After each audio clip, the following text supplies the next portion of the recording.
Hello humans, my name is DNA and welcome back to Tarot Card Tuesday. If you're new here, this is a series where we pull a tarot card, we go over its meaning and its imagery, and we try and write a song around it.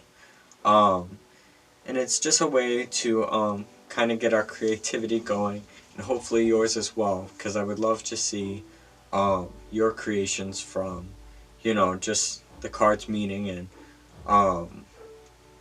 just the ideas around it that we'll be going over throughout the video, and just see what your interpretation is as well.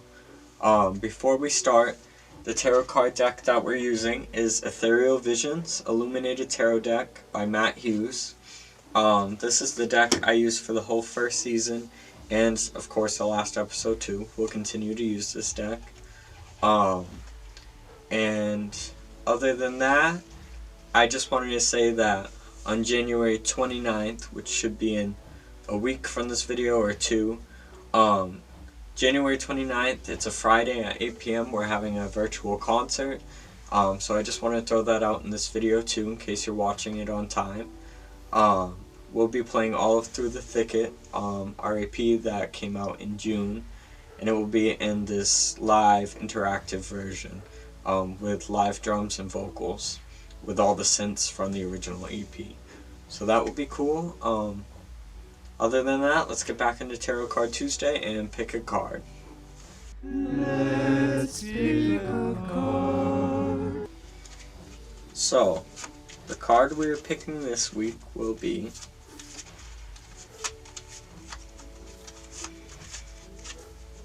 let's go for this one here. The Queen of Swords. So I'll put a picture of that up. So far we have a picture of a queen with a bird on her shoulder, and she is holding a sword. So other than that, let's get into some of the meanings. What does it mean? Sword sits on a throne, decorated with a cherub representing the queen's softer side, and butterflies representing transformation. She faces towards the future, with her left hand raised as if to receive, and in her right hand she holds a sword up high and straight, representing her desire to find the truth in all matters. As with the earlier Swords Court cards, clouds accumulate in the sky and a strong wind that passes through the trees, symbolizing the ongoing nature of change. The Queen of Swords combines the mental clarity and intellectual power of the Suit of Swords with the maturity and receptiveness of the Queen. You have the gift of being able to use your intellect and unbiased judgment, while also remaining flexible and open to receive input from other sources. As you lead from the head and not the heart, you are better able to discern situations without the influence of emotion or sentimentality. You may believe that empathy or compassion towards others will distract you from the task at hand.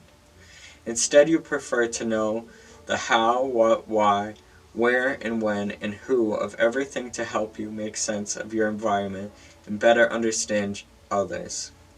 It is not that you do not care about others, but you connect with other people through an intellectual understanding rather than an emotional one. The Queen of Swords notes that you are a truth seeker. You are open to hearing the thoughts and opinions of others, but ultimately you filter that information to decipher what is true and what is not. When interacting with others, you will not tolerate mistruths or excessive fluff. You prefer to get to the heart of the matter without engaging in too much chit-chat or gossip. My interpretation! So the Queen of Swords is a card that heavily relies on the idea of this balance between the heart and the head, and where we make our decisions from. So this card kind of is a little bit troubling for me, because I tend to make a lot of my decisions from the heart. Well, I've been trying to. So the idea of this card is something that I've struggled with too much of, analyzing things and trying to know the what, how, when, where. But by doing so, you kind of lose being in the moment of something. So that's what I'm taking away from this card, is that it's important to lead with your heart in the moment, and believe in your intuition, because otherwise you're starting to get, they mentioned the imagery of clouds around the swords.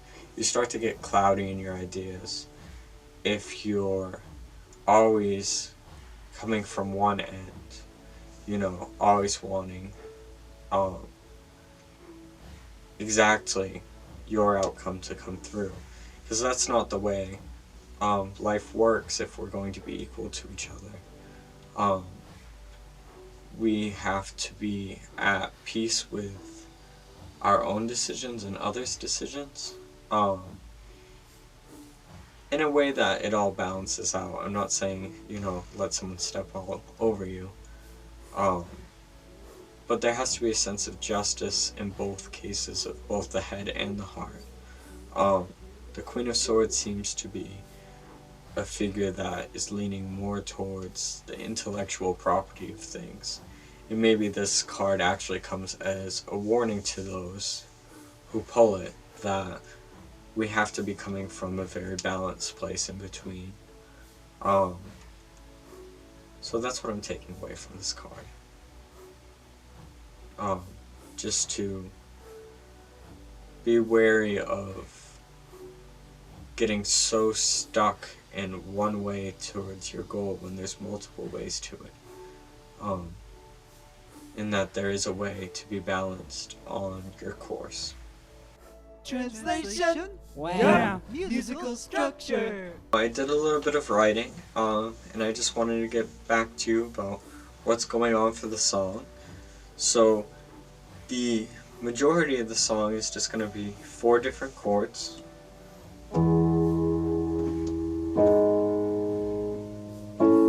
3 ascending and then 1 just coming back down by 3 half steps. And then I'm thinking that after that point there will be a small key change where we just creep up into an A minor scale. Like that. We'll be using just a standard grand piano sound and then coming into a slow attack pad, which will give just a little bit more bite, and shift the sound a little bit. Other than that, let's go into the lyrics real quick. Translation lyrics. So for lyrics, it's just going to be basically 2 couplets, that the rhyming scheme is actually happening at the end and coming into the beginning. It's she wanted everything I could not give, to rip out my heart and let my brain live, to receive the challenge but I could not forgive. To relieve the challenge, but I could not forgive myself for that. So, just looking at this card, the Queen of Swords, she imposes this idea that we have to approach everything from our brain and our intellectual standpoint.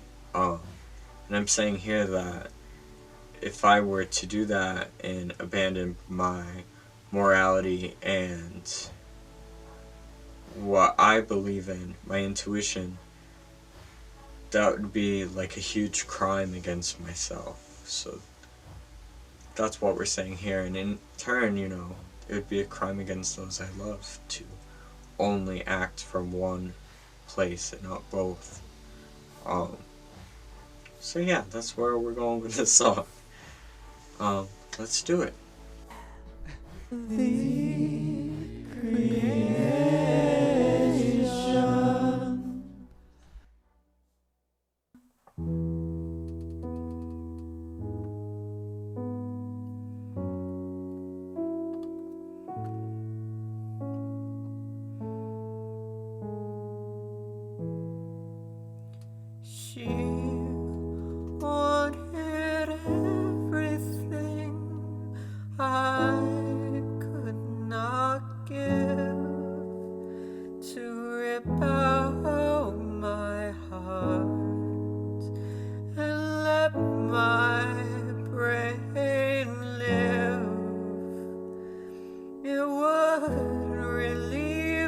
challenge, but then I could not forgive.